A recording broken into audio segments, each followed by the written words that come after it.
喂，大家好，今日我哋要嚟拆解一個可以話係好多日文學習者嘅噩夢，就係呢兩個助詞哈同埋加。你係咪都試過用錯咗佢哋，成個嘢意思錯晒，勁尷尬呢？如果係嘅話，咁你就真係要聽落去啦。我哋今日一齊做偵探，破解呢個四字難題。好啦，廢話唔多講，我哋即刻入正題。首先呢，我想同大家睇一個經典嘅案發申情，我哋叫佢做胡粲先生之謎。嗱，呢個真係好多人，甚至學咗好耐日文嘅人都會中嘅福。佢還咪咁話俾我哋知，用錯一個字個意思可以差幾遠。好，大家睇下熒幕上面呢句日文，お昼ご飯はもう食べましたか？你覺得如果我想問你食咗晏餐未啊？呢個嘢啱啱嘛？俾你3秒鐘諗下。哦，時間到，答案係完全錯。如果你真係咁樣同日本人講，佢哋嘅樣管碗可能會係 O 晒嘴，因為呢，喺佢哋聽嚟呢句嘢嘅意思就好似有一隻叫做午餐先生嘅怪獸食咗啲嘢。係啊，你冇聽錯，個主角變咗個午餐，係咪諗起都做得好笑？呢個就係用錯助詞嘅威力啦。咁究竟點樣先可以撥亂反正呢？其實個關鍵好簡單，就係要喺哈同埋加呢兩個兄弟之間揀啱嗰個。佢哋就係我哋解開午餐先生之謎嘅兩條終極要式。OK， 我哋先睇第一條要素，就係助詞加。只要明白咗佢嘅核心功能，我哋就離想象近好多噶啦。咁我加呢，我哋叫佢做主介助詞，你唔使記個名，你淨係需要記得佢嘅作用。佢就好似舞台上面嗰盞 spotlight 咁，想象下台上面有好多人，而呢盞燈啪一聲就只會照住一個人。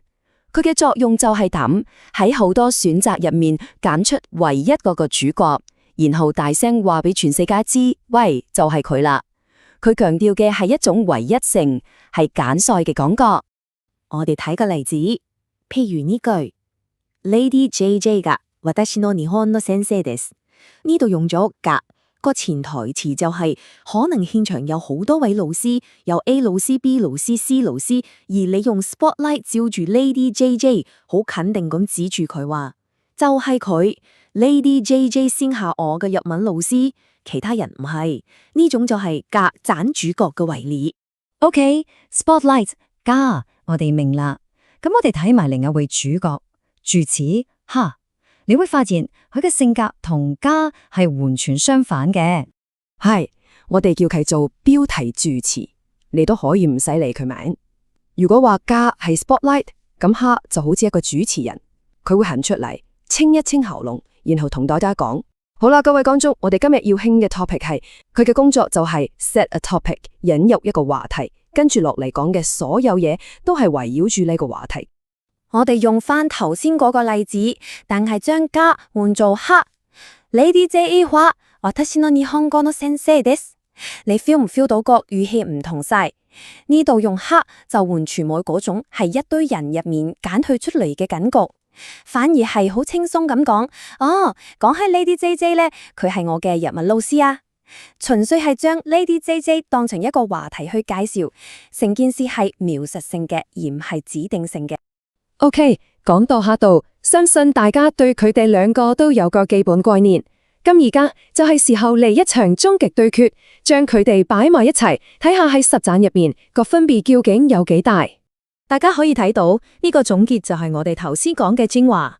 左手邊嘅加就係 spotlight， 專門用嚟揀人回答邊個呢個問題；而右手邊嘅話就係主持人，用嚟開 topic， 帶出講起呢個 feel。記住呢個係新分別，間衰點係開 topic。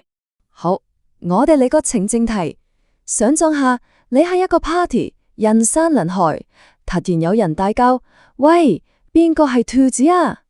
呢個時候，你作為兔子本人就要舉高手，用 spotlight 照住自己，好肯定咁講，私がラビットです。潛台詞就係喺咁多個人裏邊，我就係嗰個兔子。呢個就係要回答邊個呢條問題，所以一定要用噶。好，我哋轉個場景。而家唔係有人問問題，你只係行埋去識新朋友，做個自我介紹。呢個時候你就會好自然咁講，私はラビットです。呢度用哈就係因為你只係想開一個 topic，就係關於我，然後見介自己，意思就係講起我呢，我叫兔子。你睇完全唔同 feel 嘅嘛。好，經過頭先嘅讀看，我相信大家已經掌握咗哇同埋加嘅精髓。咁而家就係時候翻去案發現場，用我哋學識嘅嘢去 KO 一開始嗰個午餐先生之謎。好，我哋睇翻，當你講お昼ご飯がもう食べましたか，你用咗が，即係用咗 spotlight 照住個午餐，令佢變咗做食嘢嗰個主角。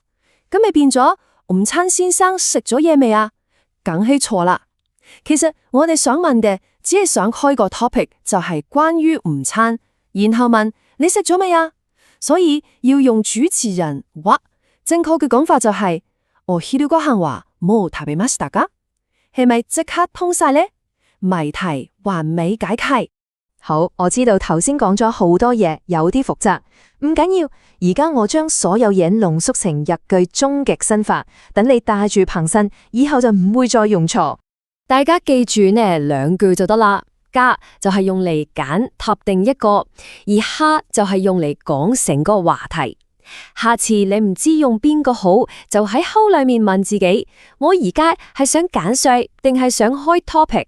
諗一諗，個答案就會自己走出嚟，就係咁簡單。好啦，最後俾個小測驗大家，諗一諗，如果下次你有用一文字句介紹，你會用哈定係加呢？將你嘅答案同諗法喺下面留言話我知啦。希望今次嘅分享幫到大家解開呢個千年難題啦。我哋下次再見，拜拜。